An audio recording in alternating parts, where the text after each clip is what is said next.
a la luz de la realidad sociopolítica que nos ha dejado el pasado 3 de enero, pues conviene conversar con Monseñor Jesús González de Zárate para escuchar sus reflexiones y las reflexiones de la Iglesia venezolana que siempre son tan oportunas y atinentes a nuestra realidad.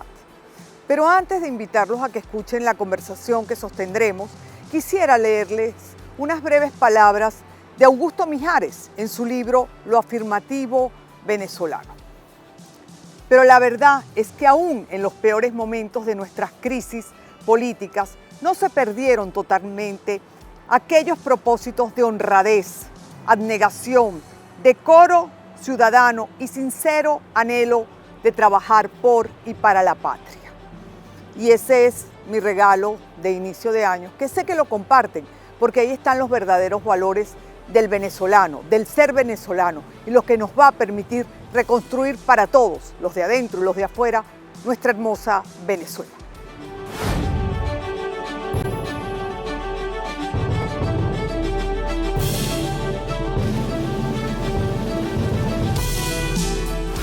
Gracias, Monseñor. Es un placer tenerlo en esta ocasión con nosotros en Vale TV al comienzo del año y al finalizar la asamblea para escuchar sus reflexiones y las reflexiones de la Iglesia Católica en torno a la situación de nuestro país.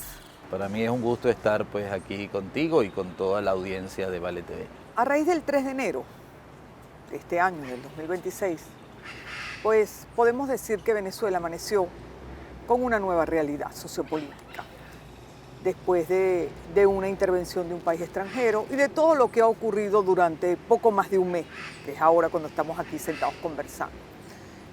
Yo me pregunto cuáles son los desafíos y los retos que tiene por delante la Iglesia Católica venezolana. Y se lo pregunto a usted porque es el presidente de la Conferencia Episcopal Venezolana.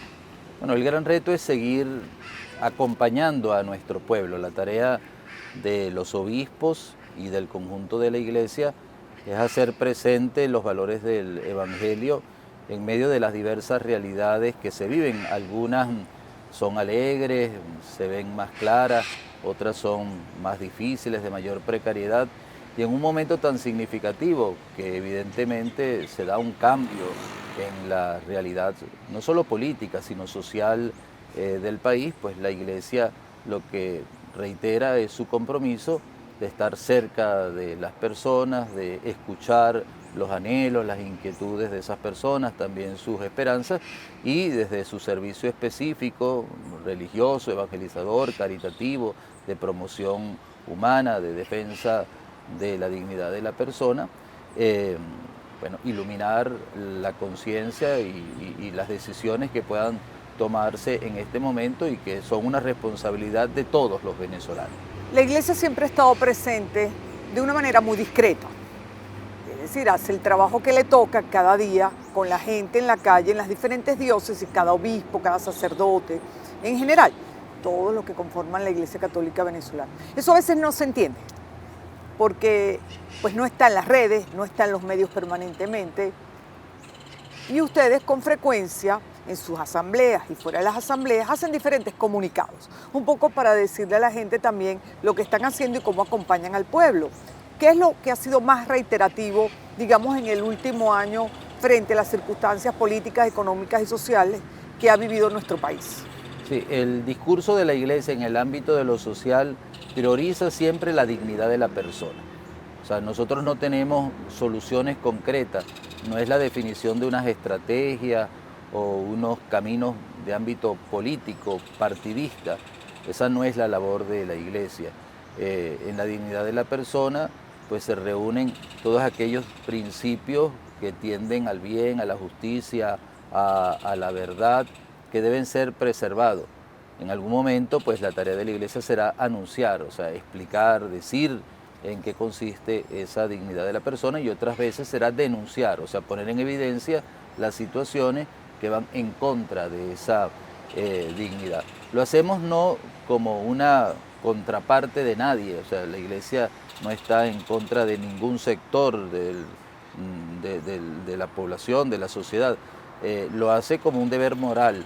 Cuando las cosas van bien, las aupa, las anima, secunda esas iniciativas, y cuando las cosas no están bien, que pasa pues frecuentemente en nuestra sociedad y en otras sociedades, la iglesia en conjunto, pero los obispos en particular, que tienen la tarea de conducir al pueblo de Dios, denuncian situaciones que deben cambiar, que deben transformarse, y esa es la tarea pues, que hacemos particularmente cuando los obispos nos reunimos en asamblea 2 veces al año, a principio del año y a mitad del año en el mes de julio, o cuando la presidencia, por la delegación que tiene de los obispos, pues habla sobre algún aspecto de la realidad nacional. Lo hacemos siempre como pastores de todos, es lo que hay que entender a veces, porque hay expresiones que podrían sentir que ponen de manifiesto las cosas contrarias de un grupo, pues pareciera que estuviéramos rivalizando con ese grupo. No, somos pastores de todos. O sea, y pareciera que si no se toman una foto, no dicen lo que están haciendo, que generalmente se hace muy bajo perfil, como atender a las familias de los presos políticos o a expresos políticos, o atender muchísimas situaciones, no solo me refiero a esas, sí, ¿no? La credibilidad de la iglesia no está en lo que se publicita. El mismo Señor dijo que la mano derecha no sepa lo que hace la otra mano. Entonces, no la efectividad y el reconocimiento que goza la iglesia no está en lo publicitario. Hoy vivimos en un mundo de medios y la imagen, el medio, la comunicación amplia, plural, abierta, es muy importante. Es lo propio de nuestra cultura actual, y por eso un canal como Vale TV es un canal también de evangelización, un canal de hacer presente la verdad de Dios y de los valores humanos. Pero sobre todo creo que la credibilidad de la iglesia consiste en estar cerca, en estar cerca. En nuestro país existen más de 40 diócesis, lo que significa que es más incluso que las entidades territoriales de Venezuela, más de 1.500 parroquias, cientos de colegios, cientos de obras de caridad, comedores para niños que tienen carencias alimentarias, ancianos, ancianos, medicina. Sí. Entonces, todo eso, porque el ámbito de la dignidad de la persona no solo está en el ejercicio de los derechos políticos. Hay momentos como en el actual en que lo político toma un papel preponderante, pero también tendríamos que decir que un derecho es el de la educación, o sea, es un derecho humano fundamental. Y el de la alimentación, sí, y el de la alimentación, la salud. y el de la salud. Entonces la iglesia responde a esos derechos fundamentales desde su propia realidad. No está para ocupar el espacio de otro, no lo hacemos con pretensiones de reconocimiento social incluso, lo hacemos pues porque nace del mensaje cristiano desde lo más profundo, y por eso pues en cualquier lugar de Venezuela uno encuentra una iniciativa que en dimensiones puede parecer pequeña, pero unida a otras realidades, pues se convierte en una gran red de bien para el pueblo venezolano. O sea, pensemos, pues, como ya decía antes, por ejemplo, el campo de la educación, porque la apuesta de la educación católica no es cualquier educación, es una educación integral, una educación de calidad, una educación de calidad que sea lo mejor posible, no importa el medio social en que se encuentre, igual en el barrio más recóndito, en el pueblito más pequeño. Allí la iglesia quiere hacer un trabajo pues bueno en el reconocimiento precisamente de la dignidad de la persona, que es la destinataria de ese servicio que se cumple. Yo siempre he dicho que de alguna manera el futuro de nuestro país, el futuro de Venezuela, se mide con la paciencia de la educación, el devolverle a los jóvenes y a los niños una educación de calidad, como en algún momento algunos tuvimos el privilegio de tenerla, y eso es parte fundamental de lo que va a ser el futuro de Venezuela.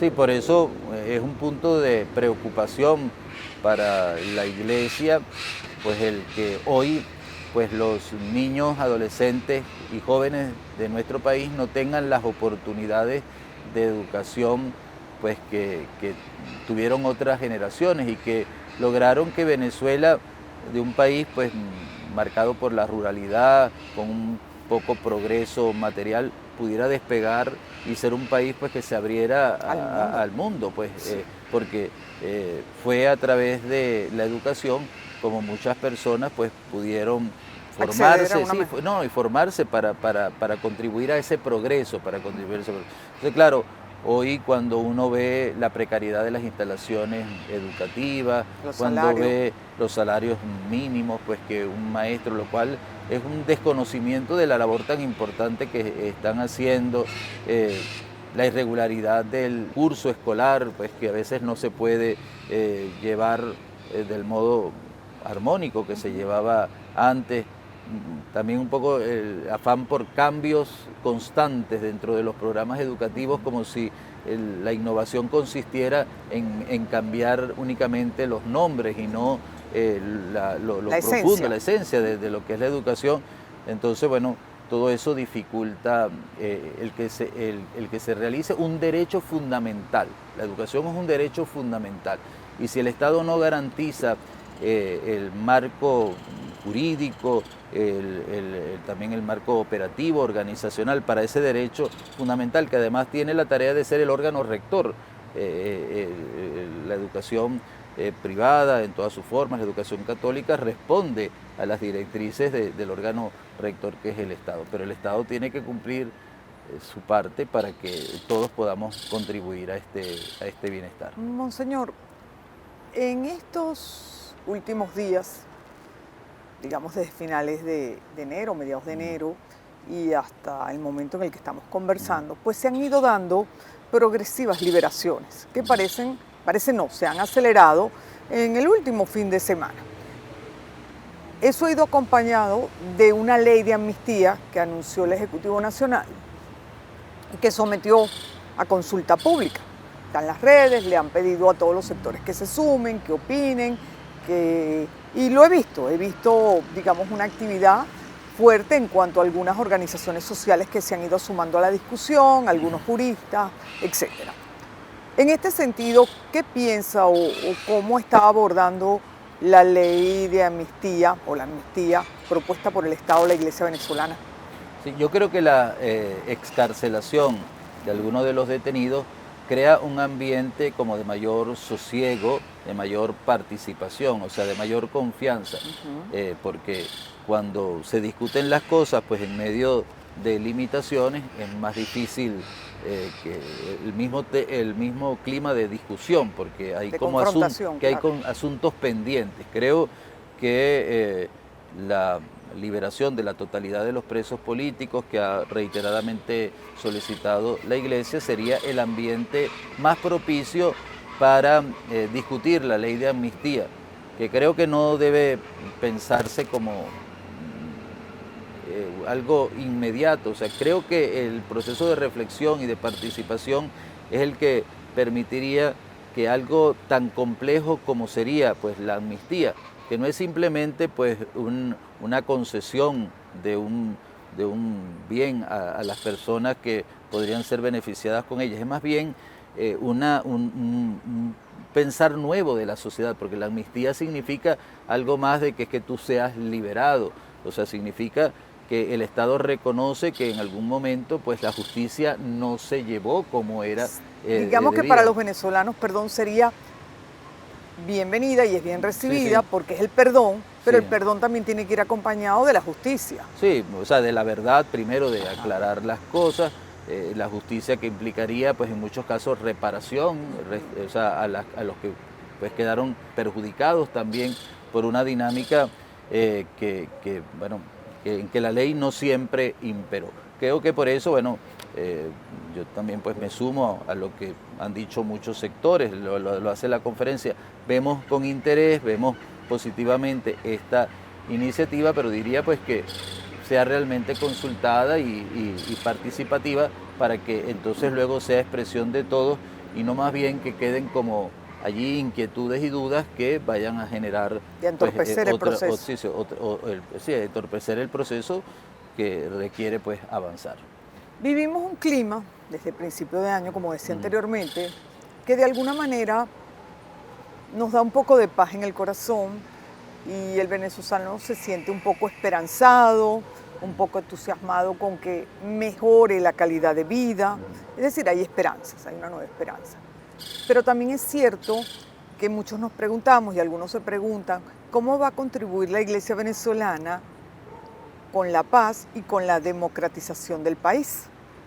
Sí, bueno, en este momento, y lo hemos visto, lo hemos experimentado en estos días de la Asamblea, muchas personas se nos han acercado a decirnos que reconocen en la Iglesia un referente moral y un actor importante en este momento de superación de realidades pues, que fracturaban la convivencia ciudadana, la tendencia a una reconciliación que, como decíamos antes, no es simplemente olvido, es también promoción de la justicia, de un orden nuevo, cada vez más democrático de hacer las cosas. La Iglesia no dejará de hacerlo, lo hará en todos los foros que sea posible. Vemos que también desde nuestra labor de pastores tendríamos que convocar a los que hoy pues están como separados. Para unirlos. Sí, para unirlos. No desde un papel como de supremacía de la Iglesia.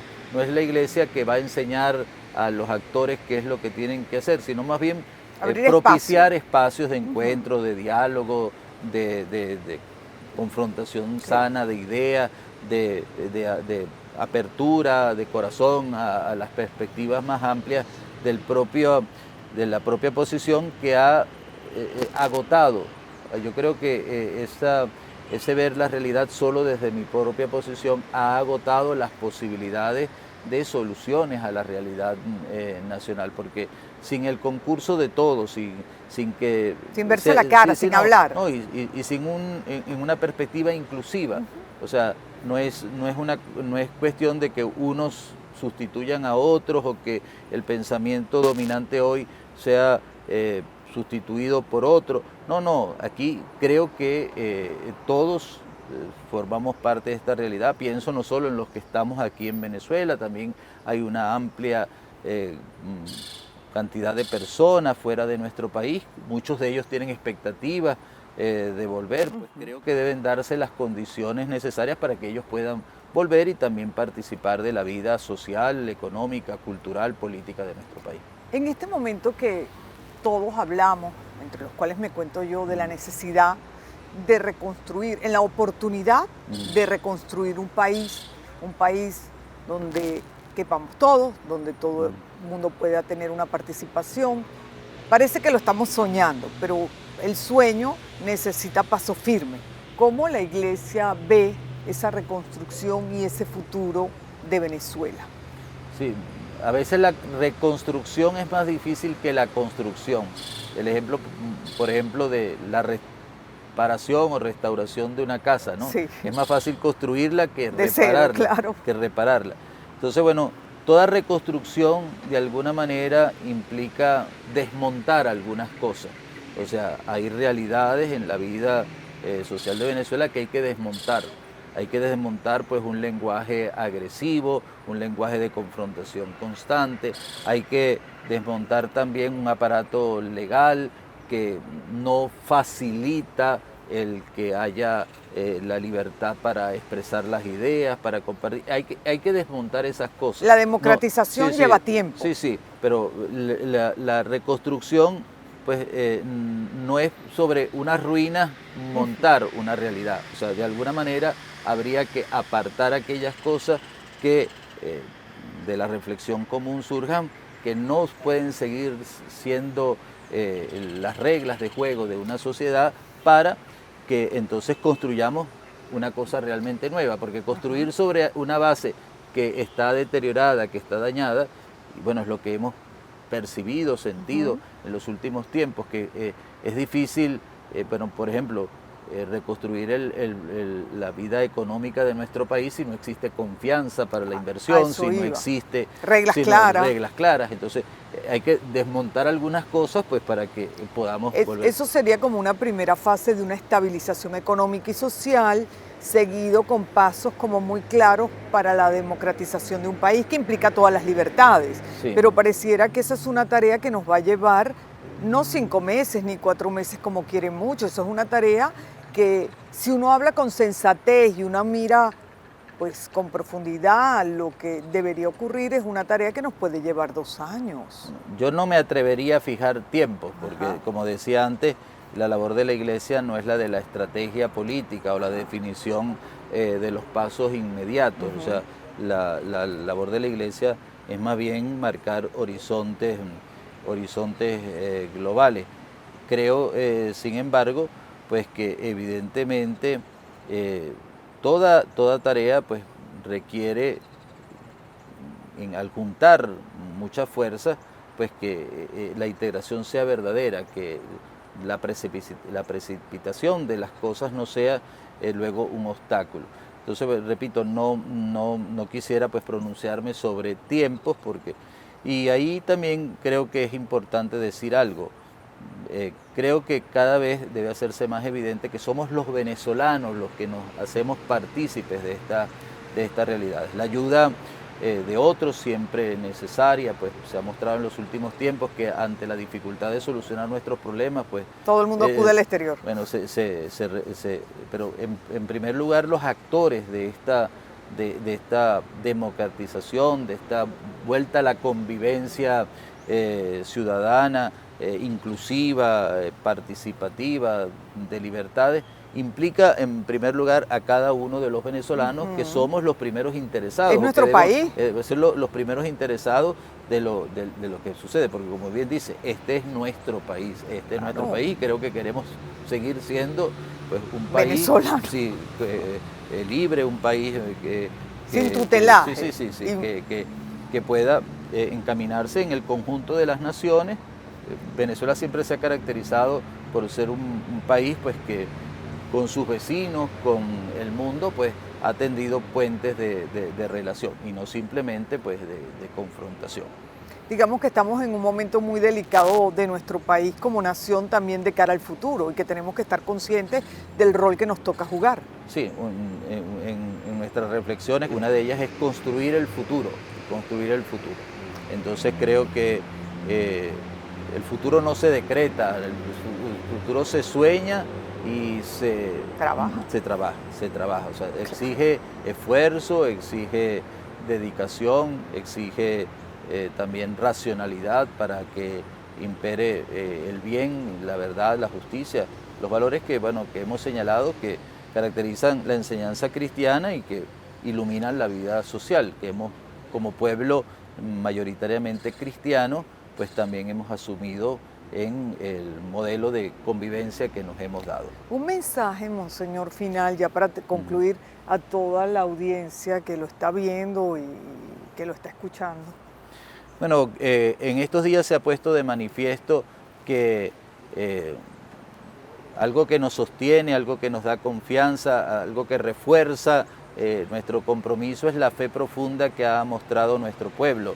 Ante las dificultades, pues hemos vuelto a Dios y hemos vuelto a los valores trascendentes, expresiones, porque se han dado en estos días, sí, como la peregrinación de la Divina Pastora, en que se reúnen miles de personas pues, que invocan a Dios como su auxilio, como su fortaleza, nos muestra pues, que el camino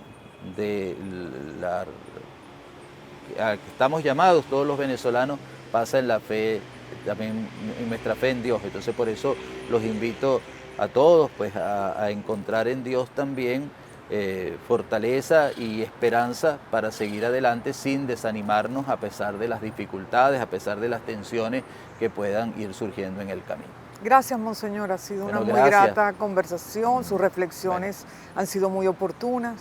Un gusto para mí pues estar en tu programa. Gracias, amigos, han sido unas magníficas reflexiones. Con estas palabras pues terminamos el programa de hoy. No hay nada que agregarle ni que sumar, sino que todos construyamos un mejor país con paciencia y tenacidad. Gracias.